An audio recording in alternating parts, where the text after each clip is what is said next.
Nukiyongi na jaitan.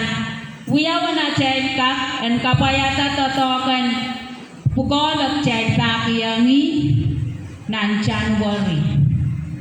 Jaita prem ya jailino orala po chika melele parata puenka kacaman kun kejai te ini no kosai jai lelur temok kejai kakamam kesises.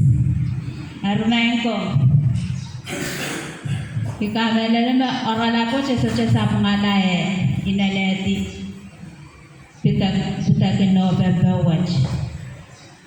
Jalan nanciang. Dosa kita price na cai lor. Moitang kupuran tin moitang na cai lor ransu koros. Kok jalan kapit.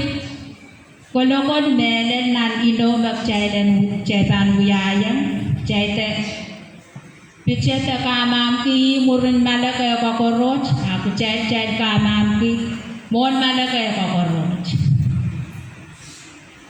o wasan kawit wajan kasale yang cai men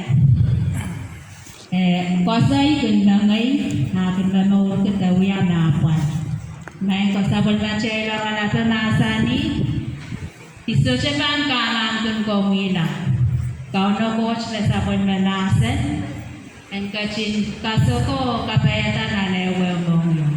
Amen.